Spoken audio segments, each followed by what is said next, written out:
Women reservation bill delimitation bill అయితే కాంగ్రెస్ వల్లే ఆగిపోయిందని central minister Bhupathi రాజు అయితే చెప్తున్నారు. ప్రస్తుతం మనతో ఉన్నారు అంతమంది.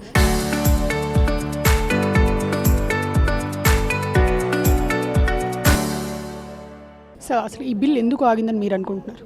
బిల్ ఎందుకు ఆగింది అందరికీ తెలుసు కదా. కాంగ్రెస్, డిఎంకే, ఎస్పీ, టీఎంసీ అనుసరించినటువంటి విధానం, బాధ్యత రాహిత్యమైనటువంటి ప్రవర్తన కారణంగా వీరందరూ ఒక కూటమిగా ఏర్పడి మహిళల్ని పెద్ద ఎత్తున అవమానపరిచినటువంటి విధానం, మహిళలు పెద్ద ఎత్తున చట్టసభల్లోకి రాకుండా అడ్డుకున్నటువంటి విధానం, మహిళా సాధికారతకు వ్యతిరేకంగా వారంతా కూడా కలిపి పనిచేశారు.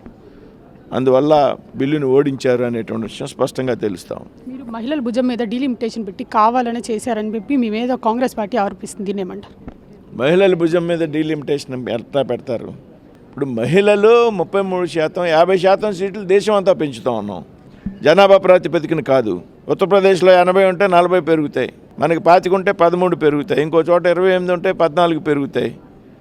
కాబట్టి అన్ని రాష్ట్రాల్లో సీట్లను సమానంగా పెంచుతూ ఈ విధంగా పెంచడం వల్ల ఏదైతే ఇప్పుడు ఉన్నటువంటి 543 కాకుండా దాదాపు 816 స్థానాల వరకు పెంచితే 33% రిజర్వేషన్లు మనం అమలు చేస్తే ఈ ఎన్నికల్లో కూడా ఇప్పుడైతే ఏదైతే ఉన్నాయో అంటే ఒకేసారి నేరుగా ఇప్పుడున్నటువంటి 543 స్థానాల్లో ఇందాక చెప్పాం కొన్ని కారణాలు. కొన్ని లోక్సభ స్థానాల్లో 40 లక్షల ఓట్లు ఉన్నాయి, కొన్ని లోక్సభ స్థానాల్లో 6 లక్షలు ఉన్నాయి, 8 లక్షలు ఉన్నాయి, కొన్ని లోక్సభ మన ఆంధ్రప్రదేశ్లో కూడా 25-30 ఉన్నాయి, తెలంగాణలో 30-35, మల్కాజ్గిరి పార్లమెంట్లో 38 లక్షల ఓట్లు ఉన్నాయి. ఏ విధంగా ఒక ప్రజాప్రతినిధి 40 లక్షల మంది ఓటర్లని 5 సంవత్సరాల కాలంలో వారిని కలవగలుగుతాడు, వారి సమస్యల కోసం ఏ విధంగా ప్రయత్నం చేయగలుగుతాడు? కాబట్టి 40 లక్షల ఓట్లు ఉన్నటువంటి సంఖ్యని కొంచెం తగ్గించాలా. ఈ 6 లక్షలు, 7 లక్షలు, 8 లక్షలు ఉన్నటువంటి ఓట్ల సంఖ్యను పెంచడం ద్వారా, కొన్ని సీట్లను పెంచడం ద్వారా మహిళలకి 33% రిజర్వేషన్ అమలు చేయాలనేటువంటిది ప్రభుత్వం యొక్క ఆలోచన. ఇది ఏ విధంగా అంటే వేళ ఉన్నటువంటి 543 స్థానాల్లో కూడా మీరు పెంచవచ్చు కదా. మీరు వేసేటువంటి ప్రశ్న 543 స్థానాల్లో పెంచితే 181 స్థానాలు మహిళలకు ఇవ్వాలి. ఒక రాజకీయ అనిశ్చితి ఏర్పడుతుంది ఈ దేశంలో. ఈ విధంగా చేయడం వల్ల ఎవరైతే వాస్తవంగా కింద లెవెల్లో ఉన్నారో, గ్రామ స్థాయిలో ఎవరైతే సామాజిక కార్యకర్తలు ఉన్నారో, మహిళల హక్కుల కోసం ప్రయత్నం చేస్తున్నారో, ఎవరైతే రాజకీయం చైతన్యం కలిగినటువంటి మహిళలు ఉన్నారో వారు రాజకీయాల్లోకి వచ్చేటువంటి అవకాశం లేదు.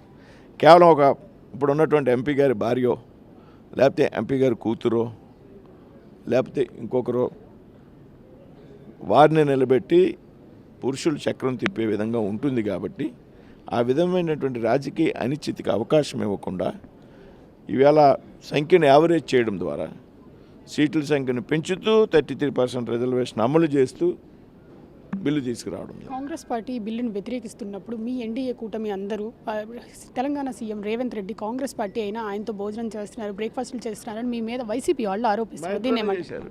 మా ఇంట్లోనే చేశారు, మా ఇంట్లోనే కలిసే ఉన్నారు కదా, ఎందుకు కలుస్తున్నారని వైసీపీ వాళ్ళు మీ మీద ఆరోపిస్తారు. వైసీపీకి పనే ఉందమ్మా. వైసీపీకి సమస్యను సృష్టించడం కావాలి, దాన్ని ట్రోల్ చేయడం కావాలి. బిల్లు అయ్యింది, ఓటింగ్ అయ్యింది.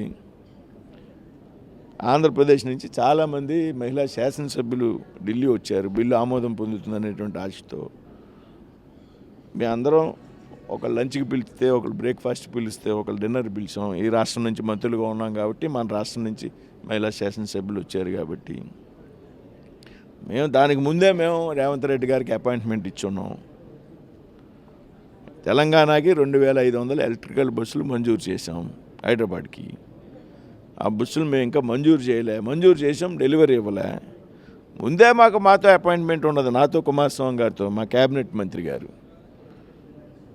మా ఇంటి దగ్గర మా ఇద్దరితో ఆయనకి మీటింగ్ ఉంది, అందులో కుమారస్వామి గారు కూడా ఉన్నారు. ఆయనకేం సంబంధం? మా ఇద్దరికి కలిసి ఒక టీం వచ్చి ఆయన నాయకత్వంలో ఒక రిప్రజెంటేషన్ ఇచ్చారు. అదే టైంకి మేము మా దగ్గర బ్రేక్ఫాస్ట్లు ఉన్నాం.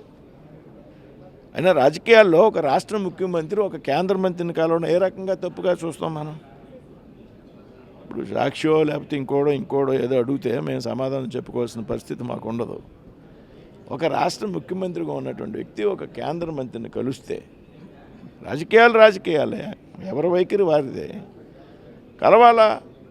రాష్ట్ర అభివృద్ధి మీద చర్చిస్తాం, మా పోర్ట్ఫోలియో ఉన్నటువంటి సమస్యల మీద చర్చిస్తారు. కాబట్టి ఇది ఉద్దేశపూర్వకంగా ట్రోల్ చేయడం ఊరికే కాలక్షేపం కోచేసి పనిగా. బీజేపీకి చిత్తశుద్ధి లేదు, బిల్ పాస్ అవ్వదని తెలిసినా కూడా పార్లమెంట్లో పెట్టారని చెప్పి కాంగ్రెస్ పార్టీ అంటుంది. దీన్ని ఏమంటారు? చిత్తశుద్ధి లేకపోవడం ఏందండి, అంటే వాళ్ళు సహకరిస్తారని భావించాం.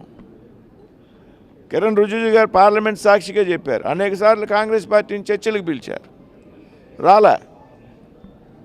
కానీ చర్చల సందర్భంగా బిల్లులో ఉన్నటువంటి విషయాలు చూసి వారు మద్దతు ఇస్తారని భావించింది ఎన్డీఏ.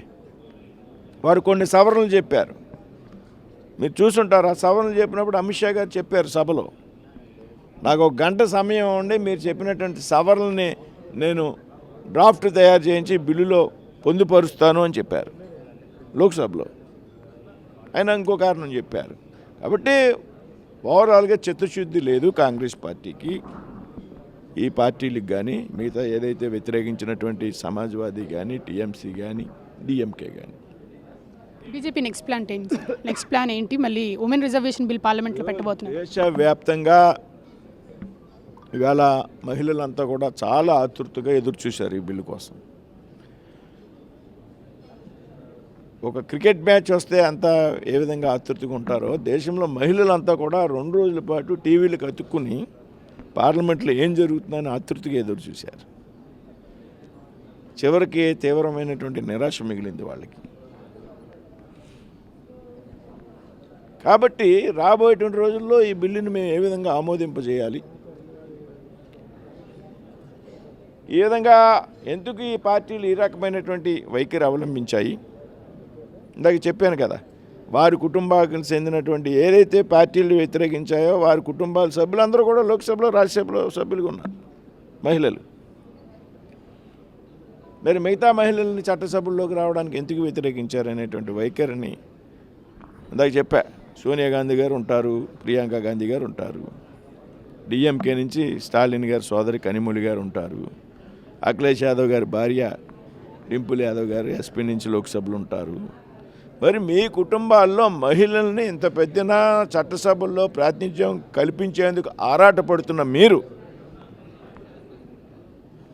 ఇవాళ ఈ సాధారణ మహిళలు చట్టసభల్లోకి రావడానికి వచ్చేటువంటి ఉద్దేశించినటువంటి బిల్లును ఎందుకు వ్యతిరేకించారనేటువంటి విషయం పెద్ద ఎత్తున ర్యాలీల ద్వారా, బహిరంగ సభల ద్వారా ఎన్డీఏ పార్టీలు ప్రజలకు వివరించేటువంటి ప్రయత్నం చేస్తాయి. కాంగ్రెస్ పార్టీకి చిత్తశుద్ధి లేదు, అందుకే బిల్ కావాలని పెట్టలేదు అని చెప్పి ఆమోదించలేదని చెప్పి అయితే బీజేపీ నాయకులు అంటున్నారు. కెమెరామెన్ ప్రసాద్తో అథా మహమ్మద్, RTV విజయవాడ.